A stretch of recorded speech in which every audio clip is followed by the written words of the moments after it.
সম্মানিত প্রিয় দর্শক, সবাই কেমন আছেন? আশা করছি সবাই ভালো আছেন, সুস্থ আছেন, আর আমিও আপনাদের দোয়ায় অনেক ভালো আছি। তো যাই হোক, আজকে আমি একটা বিষয় নিয়ে আলোচনা করব। আমি একটা ভিডিও দেখলাম। ভিডিওতে হচ্ছে যে একটা ইউটিউবার, আহ, তার হয়তোবা মিলিয়ন মিলিয়ন সাবস্ক্রাইবার আছে সেই চ্যানেলে। তো যাই হোক, তিনি হচ্ছে ফানি কন্টেন্ট তৈরি করতেন। তো এক পর্যায়ে তেনার নামে হঠাৎ পুলিশে ফোন দিল। পুলিশে ফোন দিয়ে আসলে বাংলাদেশের পুলিশ কেমন, বাংলাদেশের পুলিশ কেমন সেইটা তুলে ধরার জন্য আজকের ভিডিওটা। হ্যাঁ, বাংলাদেশের পুলিশ কেমন এটা তুলে ধরার জন্য এই ভিডিওটা। ব্যাস। তো এই ভিডিওটা দেখলে আপনারা বুঝতে পারবেন একটা পুলিশ, একটা পুলিশ অফিসার, আসলে সব পুলিশ না কিন্তু প্রায় বেশিরভাগ দেখা যায় একটা পুলিশ অফিসার যদি এই কাজটা করে, ভাই। আচ্ছা, জনগণের কাছে আমি বিচার দিলাম। চলুন, এই ভিডিওটা দেখলে আপনি বুঝতে পারবেন যে বাংলাদেশের পুলিশ, আসলে বাংলাদেশের পুলিশ বলে কথা। তো চলুন দেখে আসি। মতিউর রহমান পেশায় ইউটিউবার, তবে পরিচিত মুখ নন, কারণ ক্যামেরার সামনে নয় পেছনটাই কাজ করেন তরুণ এই যুবক। ঠিকমতো অফিসে আসতেছে, ভালো করে স্ক্রিপ্ট নিচ্ছে। নেক্সট ভিডিও কেমন হবে আশা করতেছো? অনেক সুন্দর হবে, আমরা সবাই খাটাখাটি করতেছি। নওগাঁ জেলার নিয়ামতপুর থানার অজপাড়া গ্রামের বাসিন্দা মতিউরের শুরুটা 2017 সালে। বেকারত্ব যখন মতিউর এবং তার পরিবারকে ঘিরে ধরেছিল, নিঃশেষ করে দিচ্ছিল আস্তে আস্তে, ঠিক তখনই কন্টেন্ট ক্রিয়েটিং বা ভিডিও বানানোর কাজকে পেশা হিসেবে বেছে নেন। আমার প্রথম ইনকাম আসলো $100। তো আমি আমার বাবাকে বললাম যে আমি ইনকাম করছি, চলো টাকা উঠাতে যাব। তো আমার বাবা প্রথমে বিশ্বাস করেনি। তো আমার মা বললো যে ইউটিউবের টাকা, আসলে টাকাটা কীরকম আমাকে একটু নিয়ে এসে দেখাস। হ্যাঁ, তো এগুলো হাস্যকর অনেক ইতিহাস আছে। পরবর্তী আমি আমার বাবাকে নিয়ে গেলাম। আমার প্রথম টাকা ওটা আমার বাবার হাতে দিলাম। $100 ছিল, প্রায় তখন 9,000 টাকার মতো। মজাদার সব ভিডিও বানিয়ে মতিউর তার 6টি ইউটিউব চ্যানেলে আপলোড করেন। সব মিলিয়ে ফলোয়ার সংখ্যা প্রায় 2 কোটি। বাংলাদেশে ইউটিউব কন্টেন্ট ক্রিয়েটরদের মধ্যে এটি অন্যতম মাইল ফলক। আসলে এই ইউটিউবে ঢুকছি, যদি 5 থেকে 7,000 টাকা ইনকাম করা যাইতো, আমার ফ্যামিলির সাপ্তাহিক যে হাট বাজার করতে হয়, এটার টাকাটা যদি আমি পাইতাম, এটার উদ্দেশ্যে আমি এই ইয়াতে ঢুকছি, ইউটিউবে কাজ করতে ঢুকছি। কিন্তু আমি কখনো কল্পনাও করিনি যে আমি এতগুলো মানুষের কর্মসংস্থানের ব্যবস্থা করবো। ইউটিউবিং করে মতিউর নিজের পায়ে দাঁড়িয়েছেন, সাথে পরিবারেরও হাল ধরেছেন। তার এই কাজের মাধ্যমে কর্মসংস্থান হয়েছে গ্রামের শতাধিক মানুষের। 100 ফাইন করছো। মতিউরের টিমে যারা কাজ করেন তাদের বিশ্রাম এবং থাকার জায়গাও তৈরি করা হয়েছে। এক শিফট কাজ শেষে দলের লোকজন যখন দুপুরের খাবার খাচ্ছিল, দেখে মনে হচ্ছিল এ এক বিশাল কর্মযজ্ঞ।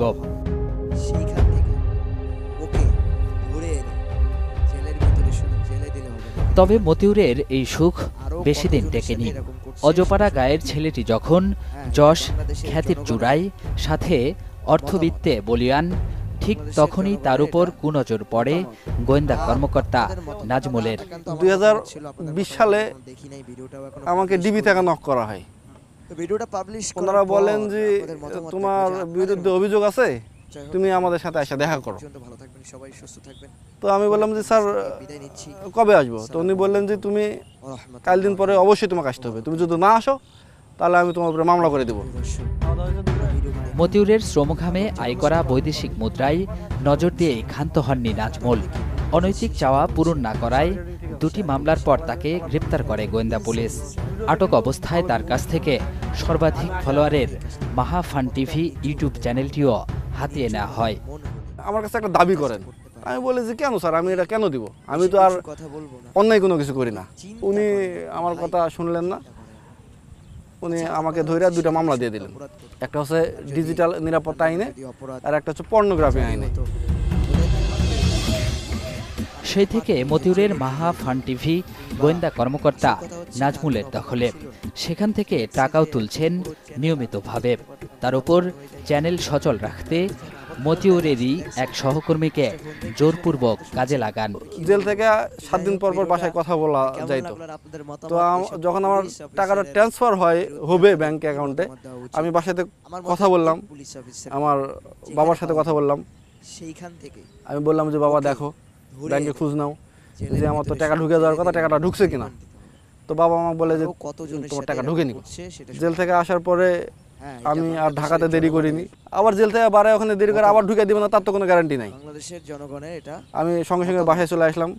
এসে এসপি স্যারকে, উনি অ্যাডিশনাল এসপি ছিলেন, আমি ওনাকে নক দিলাম যে স্যার যা হবার হয়েছে আমি তো জানি যে আপনি আমার টাকাগুলো নিয়ে নিয়েছেন, তো অন্তত আমার চ্যানেলগুলো আপনি ব্যাক দেন আমাকে। তো উনি বললেন যে ঠিক আছে, কয়েকটা দিন পরে আমি চ্যানেল ব্যাক দিব। আমার সবচেয়ে বড় চ্যানেল, যে চ্যানেলে আমি একে একে সাবস্ক্রাইব করে করে বড় করছিলাম, উনি ওই চ্যানেলটা রেখে আমাকে সম্পূর্ণ চ্যানেল পরে ব্যাক দিয়েছেন। কিন্তু উনি পুরো এক মাসের টাকা আমার ট্রান্সফার করে নিয়েছেন। সেটা প্রায় 65 লাখ টাকা। হ্যাঁ, ওনার কাছে আমার যে ছোটো যে চ্যানেলটা ছিল, আমি যেটা তিলে তিলে বড় করছি, ওই চ্যানেল 17 মিলিয়ন সাবস্ক্রাইবার, চ্যানেলের নাম হচ্ছে মাহা ফান টিভি, ওই চ্যানেলটা ওনার কাছে আছে। এটা তো কেমন বেশি অন্যায় হয়ে গেল। এমনিতেই তো জেলে পাঠাইছে, অন্যায় হয়েছে, এটা অতিরিক্ত অন্যায় করা হয়ে গেল আমার সাথে। সে আমাকে জেলে পাঠাতে পারে, কিন্তু সে আমার তো টাকা নেওয়ার তার কোনো অধিকার নাই আমার কাছ থেকে। উনি চ্যানেল দিবেন না, উনি বলছেন যে তোমাকে বাকি চ্যানেল দিলাম, এই চ্যানেল আমি রাখবো। চাইলে তো চ্যানেল নিয়ে নিতে পারবো, বন্ধ করে দিতে পারবো। এখন চ্যানেল নিয়ে আর যদি বন্ধ করি তাহলে তো উনি আমার উপরে আবার অ্যাকশন নেবেন না। ব্যাংক ওই ট্রানজেকশন চ্যানেল যেহেতু ওনার হাতে, ওই চ্যানেলে কত টাকা ইনকাম হচ্ছে আর কত টাকা ট্রানজেকশন হচ্ছে এটা আমি বলতে পারবো না, উনি বলতে, যেহেতু চ্যানেলটা ওনার হাতে আছে। মতিউরের ব্যাংক স্টেটমেন্ট যাচাই করেও এর সত্যতা মেলে। সত্যতা পাওয়া যায় গোয়েন্দা কর্মকর্তা নাজমুলের সাথে মতিউরের ধারাবাহিক কথোপকথনেও। তো তোমার এই যে মাহা ফান টিভি, এ তো 50 কেউ আসে না, এত ভিউ হয় না। ভিউ স্যার একটা দেখো মাত্র, ভিউ তো হয় না, কেমনে কি বলো তো? এই কন্টেন্টগুলো স্যার কন্টিনিউ রাখতে হবে, ভিডিওগুলো কন্টিনিউ রাখতে হবে। আর এখন এমনিতে স্যার ওই ফানির কন্ডিশন আগের মতো আর নাই, মানে লস স্যার এত বড় চ্যানেলে যদি এরকম ভিউজ আসে। স্যার ওই যে মাহাতে যে স্টোরিগুলো দিচ্ছেন স্যার, ওগুলোর কি স্যার আছে, মনিটাইজ হচ্ছে না? স্টোরি হ্যাঁ হচ্ছে, স্টোরি মানে স্টোরি বলতে মানে শর্ট গুলো। জি জি, হ্যাঁ শর্টসগুলোতে ভালোই আসে। এ পর্যন্ত আসছে হলো শর্টসে আসছে $20 এরকম। কন্টেন্ট আর একটু ভালো দিয়ে কি চ্যানেলটা স্যার, কন্টেন্ট আরো ভালো কন্টেন্ট দিতে হবে স্যার। এগুলো কন্টেন্ট সাজেশন দাও, মানে একটু মানে আমি আর তোমাকে চাপ দিতে চাই না, এখান থেকে কোনো কিছুটা করে একটা মোটামুটি করতে চাই, বুঝো না? তোমাকে পরামর্শ দাও। জি স্যার, আমি দেখি স্যার ওই চ্যানেলে কি করা যায়, একটু ভাবে চিন্তা দেখি। তোমার দেখি 4 দিনে তোমার 4 মিলিয়ন 5 মিলিয়ন হয়ে যাচ্ছে। 1 মিলিয়ন হয়, আমার 1 মিলিয়ন হলে তুমি খুশি? একদিনে 4 মিলিয়ন ভিউ পাইছে স্যার। এখন তো তোমার তো, আমিও তোমার বিডি ফান দেখি, বিডি ফানে দেখলাম যে 5 দিনে তোমার 4 মিলিয়ন। জি স্যার, আর আমার 5 দিনে 40,000 হয় না। যখন তুমি সর্বশেষ নাও তখন মনে হয় কত দিন ছিল, 1 লাখ টাকা আসছিল যখন তুমি সর্বশেষ মার্চ মাসে। এখন স্যার মার আরপিএম কেমন আছে স্যার? নাই তো, উঠে না তো, দেখো না তুমি, কোনো ভিউ নাই। ডিজিটাল সিকিউরিটি অ্যাক্ট এবং পর্নোগ্রাফির মামলা দুটি যে সাজানো, গোয়েন্দা কর্মকর্তা নাজমুলের কথাতেই তা স্পষ্ট। অথচ ওই মামলা দুটি ওলটপালট করে দিয়েছে ইউটিউবার মতিউরের জীবন। নির্যাতন, হয়রানি, আইডি খোয়ানো, অর্থ আত্মসাৎ, শেষে জেল, কত কিছুই না ভোগ করতে হয়েছে তাকে। এখন ধরো যে তুমি এই সেক্টরে কাজ করবা আজীবন, আমিও সাইবারে কাজ করবো আজীবন। এখন সম্পর্কটা তোমার তো ধরো যে একদিনের না। জি স্যার, আর একটা বিষয় স্যার, স্যার ওই পর্নোগ্রাফিটা কি স্যার বাদ হবে? এটা আমার দায়িত্ব 100%। আচ্ছা, ওই সেজন্য নিশ্চিন্ত আছে স্যার। ওইটা বললাম তো 100% দায়িত্বটা আমার। আর যাই হোক, জেল যান না খাটা লাগে স্যার, তাহলে হবে আমার। না বললাম তো, তোমার পর্ণ মনো ওইসব কিছু নাই, পর্ণও নাই, আবার ইয়েও নাই, মানি লন্ডারিংও নাই। জি স্যার, থ্যাংক ইউ। তুমি ধরে নাও নাই। Okay sir. স্যার তাহলে আমি ওয়ার্ড নামাজ পড়ে আসছো না? মাহা ফান টিভি নামের ইউটিউব চ্যানেলটি মতিউর তার নিজের জিমেইল অ্যাকাউন্ট দিয়ে খুলেছিলেন। নাজমুল যখন সেই আইডি নিয়ন্ত্রণে নেয়ার চেষ্টা করছিলেন, তখন একটি বার্তা যায় মতিউরের মেইলে। জেল থেকে বেরিয়ে যেটা টের পান মতিউর। এমন অসংখ্য প্রমাণ থাকার পরও মতিউর তার আইডি ফেরত চাওয়ার সাহস করেননি। গোয়েন্দা কর্মকর্তার অজানা হুমকিতে তটস্থ থাকেন সব সময়। আর একটা দুঃখের বিষয় সেটা হচ্ছে, এই যে দেখেন, আমাকে সে জেলে পাঠাও ক্ষান্ত হননি, আমার একটা চ্যানেল নিয়েও ক্ষান্ত হননি। আমার টিমের একটা ছেলে, নাম হচ্ছে নাসিম, এই নাসিম আমার টিমে কাজ করতো। সে করলো কি, আমার টিমের এই নাসিমকে সে তার কাজ করার জন্য চাপ দিতে লাগলো যে এখন থেকে তুমি আমাকে ভিডিও বানিয়ে দেবা। তাহলে নাসিম যদি নাজমুলকে ভিডিও বানিয়ে দেয়, তাহলে আমার ভিডিও কে বানাবে? জেল থেকে আসার পরে দেখলাম যে শালা টাকাও গেল, জেলও খাটলাম, এখন যদি আমার টিমও সে নিয়ে নেয় তাহলে আমি কিভাবে চলবো? সে সব সময় চেষ্টা করতো যে আমার টিমের ছেলে পেলে সে নিয়ে তার টিমে কাজ করাবে। যে সংস্থার দায়িত্ব ছিল মতিউরের মতো সম্ভাবনাময় উদ্যোক্তাদের সুরক্ষা দেয়া, সেই সংস্থারই স্বার্থলোভী কর্মকর্তার কারণে গ্রামের ছেলে মতিউরের জীবন এখন বিপন্ন। সরকারের পট পরিবর্তনে রাষ্ট্রের অনেক রদবদল হলেও মতিউরের ভাগ্য নিয়ে খেলা পুলিশ কর্মকর্তার কিছুই হয়নি, অথচ তার উদ্যোগে গ্রামের শতাধিক পরিবারের জীবিকা চলত। শুধু নাজমুলদের মতো সরকারি কর্মকর্তার লোভের কারণে সেটি এখন বন্ধ হওয়ার পথে। আমার যা ইনকাম সব ইউটিউব থেকে, সব বৈধ চ্যানেল। আমি প্রত্যেকটা টাকার হিসাব দিতে পারবো যে আমার এই 1 টাকা কোন অ্যাডর থেকে ইনকাম করছি আমি বলছি, কিন্তু উনি মানে শুনতেই চান না। মানে উনি আমার সাথে এমন আচরণ করেন যেন আমি ডাকাতি করে টাকা ইনকাম করছি। মানে একটা ডাকাতের সঙ্গেও একটা মানুষ এরকম আচরণ করেন না। এইভাবে যদি চলতেই থাকে তাহলে আমাদের মতো যারা তরুণ উদ্যোক্তা এরা ধ্বংস হয়ে যাবে।